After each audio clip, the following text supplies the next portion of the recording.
the NDTV Auto Show. I am your host Mugdha Mishra. We have got a very exciting show for you. Let's take a look. We get you the detailed review of Citroen Basalt. Is Yezdi Adventure better ready for competition? Interview with Shailesh Chandra. Mercedes-AMG GLC 43 debut. French brand Citroën has got tepid response in Indian market. Now they're launching their fifth product, Citroen Basalt. Will Basalt change their fortunes in India? Dhruva 3 finds out. Up until now, a mainstream car buyer had the option of choosing either from a hatchback, a sedan, or if they're feeling too fancy, maybe an SUV. But add another category to it, the Coupe SUV. And this is the first entrant in that segment. It's the French Assault and it's called the Citroen Basalt. We'll tell you all about it today. Now the Citroen Basalt is based on the same platform as the C3 Aircross, and in terms of dimension it's quite similar to 4.3 meter long, 2651 mm of wheelbase, and you get a proper SUV like 180 mm of ground clearance to clear all those potholes. In terms of design, it's a proper French quirky vehicle. You get that chevron logo in front, and then you get piano black finish with chrome strips all around. You get LED DRLs which are cross shaped. Then you get LED projector headlamps, and the air dams, they are quite similar to the C3 Aircross but with the addition of blacked out elements and chrome bits. Apart from that, the fog lamp design and the bumper design is very similar to the C3 Aircross. Turn to the side and things get a little more interesting because you get that sloping roofline which gives it that coupe stance, and there's a proper kink in the C-pillar. Apart from that, there's 16-inch alloy wheels which are machine finished, and you get SUV-like elements such as these squared off wheel arches, and there is body cladding to give it that SUV stance apart from that proper ground clearance. And in that likable design, there's one thing that sticks out like a sore thumb, and it gets a thumbs down from us in terms of design, and that is the flap type door handles. This should have had pull type door handles. At the rear, you get 3D LED tail lamps which extend to the side of the car as well. Then you get chevron logo, Basalt badging, and that proper sloping roofline with a little lip spoiler. You get 470 liters of boot space, and since it's a coupe, you get that lift back type of boot opening, so stuffing big bags will be easy. Apart from that, you get a 15-inch spare wheel which is a space saver from SEAT. Step into the cabin, you get a 10.2-inch freestanding touchscreen with wireless Android Auto and Apple CarPlay, and the touchscreen is more or less similar to the one you see in the C3 Aircross, and it's quite usable too. Then there's a 7-inch digital driver display, but the new addition is the automatic climate control, so the overall dashboard layout looks a lot more premium and feels a lot more plush than the one you see on the C3 Aircross. The seats are quite comfortable and you get proper cushioning that you expect from Citroen. You get a foldable armrest which can be adjusted for fore and aft movement, making your drives much more easier. In terms of features, it misses out on keyless entry and go. Although you get a foldable flip key, you still miss out on keyless entry and push button start stop. Apart from that, your favorite feature, sunroof, is also missing from this car. Now since this car has a sloping rear roofline, will it have decent enough headroom for you? Well, the answer is yes. 6 feet tall passengers, you won't feel any lack of headroom, and apart from that, the wheelbase, it's even better than a car like Hyundai Creta or Kia Seltos. So you get 2651 mm of wheelbase, and that is quite evident in the way you sit. There's acres of knee room, but the party trick on the rear seat is that you get 3-step adjustable thigh support. So those long journeys are going to be very comfortable, and this is something that we haven't seen in any other mass market car. And another trick in its kitty is that you get lateral support on the headrest on the rear seat. However, you don't get any adjustable headrest for the central passenger. Also, these seats are missing out on weight sensors, so you will have to keep your seat belts buckled in case there's no one sitting on the rear seats, because there will be incessant seatbelt reminder beeping. In terms of equipment on the rear seat, you get rear AC vents, 2 Type A sockets, foldable armrests with 2 cup holders and a phone holder, and decent enough door pockets to hold 1-liter bottles. Now comes the most important part. Citroën promises that it has used more advanced high-strength steel in its construction, thereby giving it better rigidity in terms of crashes. Apart from that, you get 6 airbags as standard. Then there is TPMS and traction control system as well. Now before we conclude this with our verdict, let's go in for a quick spin with this car.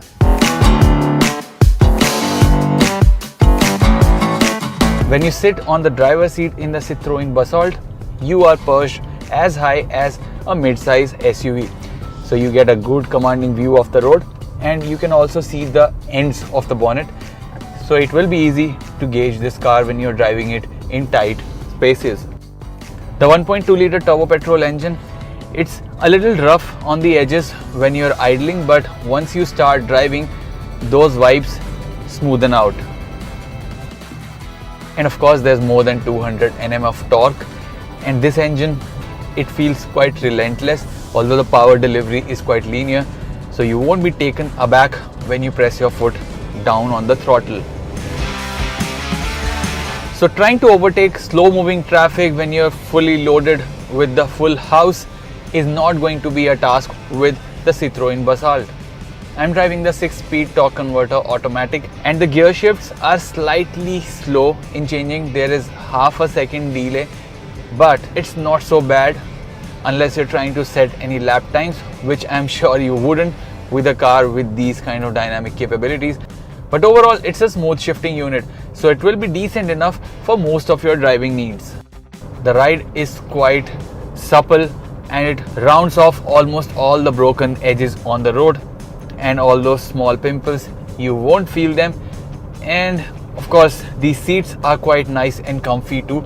So traveling long distances and on the highway, this engine, gearbox and the suspension setup is a good combination. Now the steering is quite light when you are going to drive it in the city, and it weighs decently when you are at cruising speeds, so delivers that much more confidence. And when you are going out in the corners, the handling is nice and neutral, so taking it to a ghat section or to the mountains shouldn't pose much of a problem. As for the fuel efficiency, this engine with the automatic paired gives out 18.7 kilometers per liter of fuel economy, and if you get the manual one, that is the more efficient unit. It gives 19.5 kmpl of claimed fuel efficiency. And the 1.2 naturally aspirated, that's only available with a manual, and that will offer you 18 kilometers per liter of fuel economy. And these are obviously claimed numbers. The real world numbers might be in the ballpark of 12 to 14 kilometers per liter. The French have always had a keen eye for design and detail, and that's what this car also plays on. The Citroën Basalt, it has a lot going for it. It has a unique design. It's of course the first coupe SUV that has been unveiled, and bookings are now open. There will be Tata Curvv as a competition to it, but this is quite a unique flavor in the market. But of course, this is not a perfect product. It's missing some features, and Citroen's after-sales support isn't as strong as some of the established players in the market.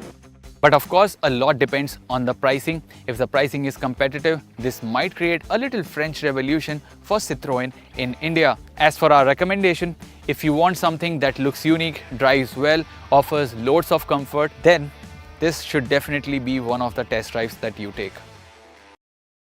Yezdi Adventure has been launched with an update. Is it better prepared to take on Royal Enfield Himalayan? King Shukdatta finds out. Beautiful rainy weather, lush green surroundings, and a motorcycle and its rider caked in mud. Yes, we are riding the Yezdi Adventure today, and this is the kind of terrain that this bike was meant for. It has been updated for 2024, and this is the review.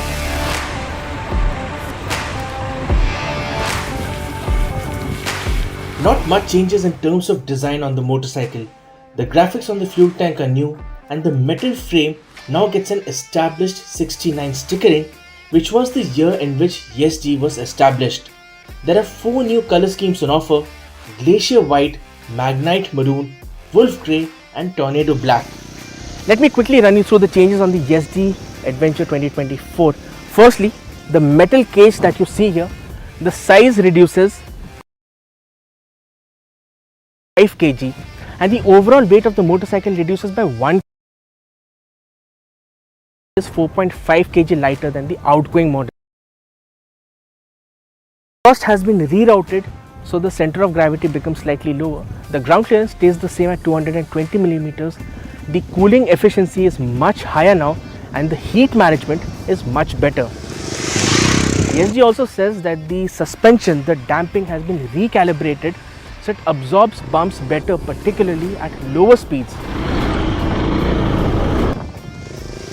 The engine gets a few tweaks as well to make it run smoother and sharper. There is no change to the displacement. The liquid cooled motor now makes 29.68 brake horsepower, which is around 0.6 bhp lesser than before, but the torque output stays the same at 29.84 Newton meters. So let's talk about the performance of the 2024 Yezdi Adventure. Well, like I said, the engine gets a few changes, but the power output becomes much more sharper, much crisper, and you like riding this motorcycle at high speeds. So the engine is a rev happy engine. The moment you gun it, you get a nice strong response from the motorcycle and it darts forward. So that's one quality that we really like. And if you want to ride this motorcycle in traffic, it will do that. If you want to take this bike out on long distance road trips, the bike is capable of that as well. So the overall performance of the Yezdi Adventure 2024 goes up by a couple of notches compared to the previous model. For an enthusiast, there's no better joy than to make a pristine, clean motorcycle dirty, and that's what we did with the Yezdi Adventure today. We took it off-roading through some really gnarly terrain, and the bike took it all in stride without letting up. The bike becomes much better in terms of its off-road capability compared to the previous model, and there are these subtle changes, subtle details. Let me tell you how. The recalibration of the suspension, the remapping of the gear ratios, the subtle changes to the engine, the rerouting of the exhaust, all these things put together make this bike much easier to ride off-road and much more fun too.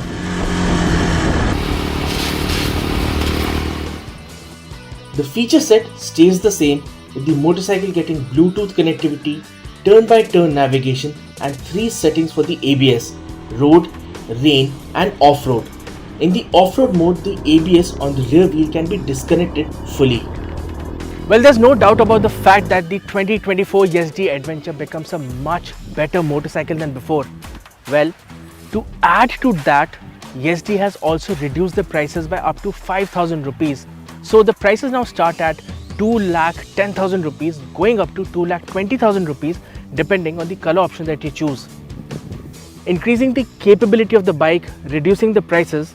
So if you want to look at a motorcycle for your daily needs in the 300 to 500cc segment, then the Yezdi Adventure should be definitely on your consideration list. Mercedes has launched AMG GLC 43, which is again a coupe SUV, but this one costs over 1 crore.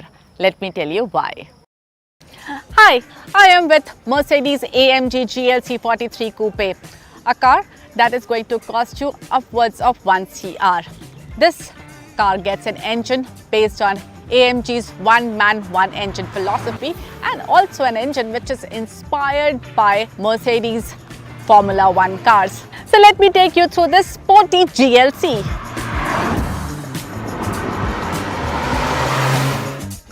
The coupe roofline gives the GLC a distinct look. The stylized alloys add to the appeal. These are 21 inches with 265 by 40 profile tires at the front and 295 by 40 profile at the rear. These ultra high performance tires from Continental are designed to reduce noise. 20-inch rims are on offer too. Up front, the AMG grille catches the eye. LED headlamps with adaptive high beam, a sportier bumper with massive air dams for better airflow. At the rear, you get ducktail spoiler, The LED tail lamps add to the flair, and of course, you get the quad exhaust.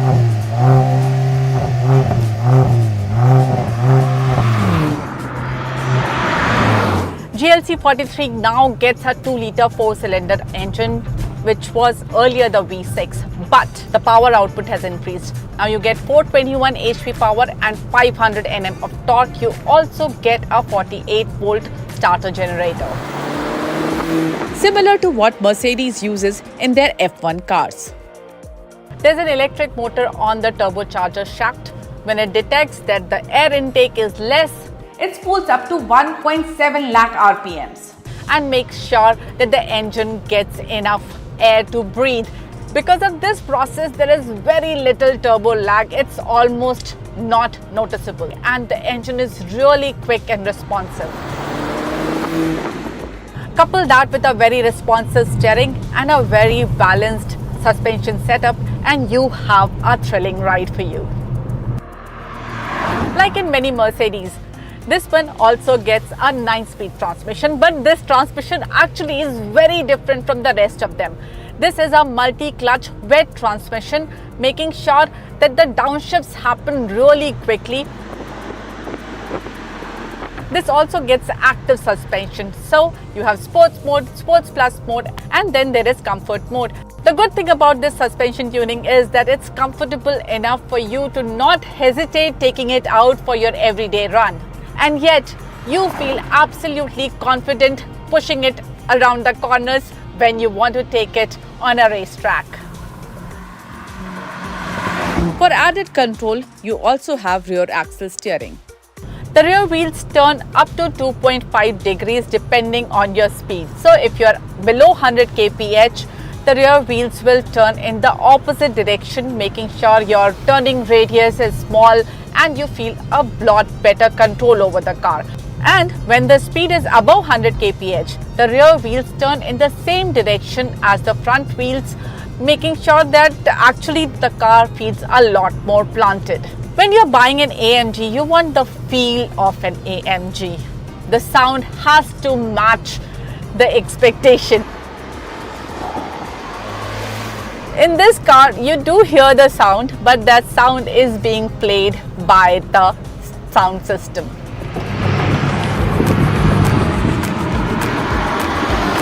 So it's not as thrilling as you would expect from a V6 engine or a V8 engine, but having said that, the sound actually is quite nice. In the sports mode and the sports plus mode, you really hear the grunt, and you can actually notice the difference between the sports mode and the sports plus mode just by hearing the sound as well.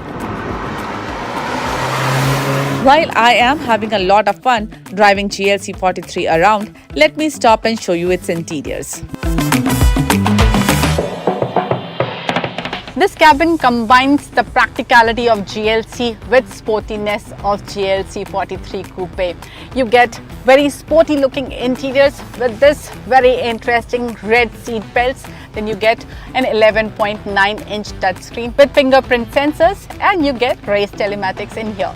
You get a 12.3-inch driver display, a customizable heads-up display. Now let me take you to the rear seat. The biggest downside of coupe design is that most of the time the headroom is compromised, but I'm happy to report I have decent amount of headroom here. It's scooped out at the back, so there is a bit of headroom that I get. Then leg space fine, foot space fine, but there is a big transmission tunnel here, so seating 3 passengers is going to be a challenge here. The window size is rather small, and the sunroof finishes right before the second row, so visibility is going to be a little compromised.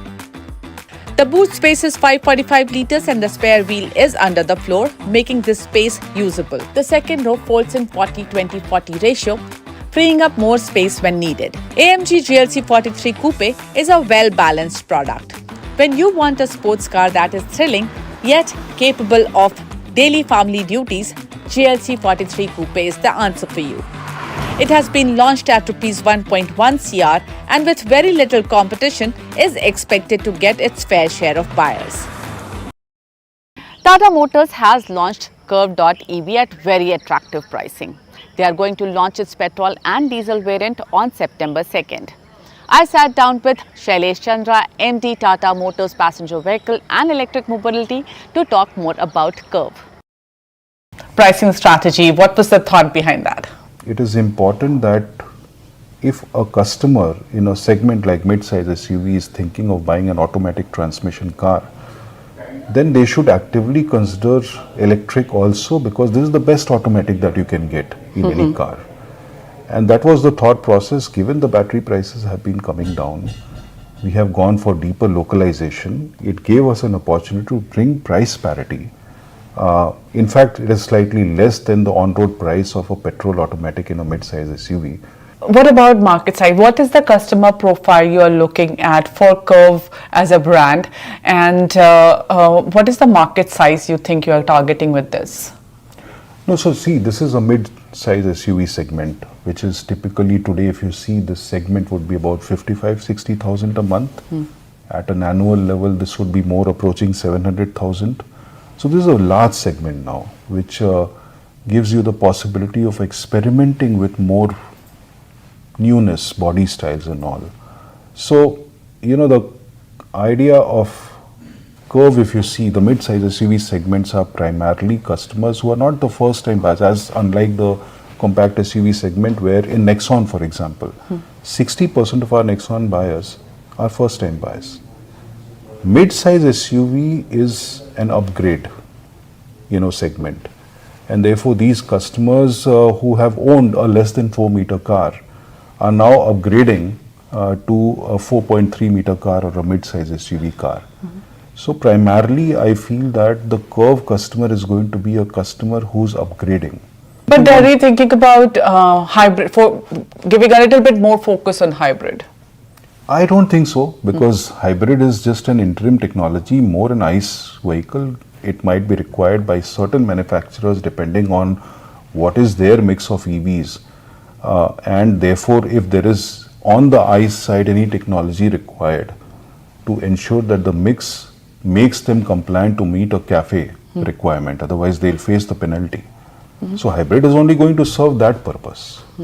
So mix of all technologies will exist. I think that is pretty much for us. A hybrid is not needed because we have a significant headroom to meet the CAFE compliance. And what about your growth expectations in EV this year?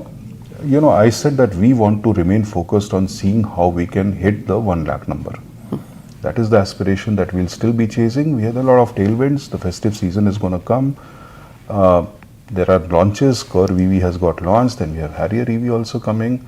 And I also believe that once the FAME 3 incentive gets announced, the fleet segment, which has gone down because of the pre-buy in Q4, and currently the fleet operators waiting for a FAME 3, things should revive there also. I hope you liked the show today. Do give us your feedback on our various social media handles, and don't forget to subscribe to our YouTube channel. Till we meet again, take care. Bye-bye.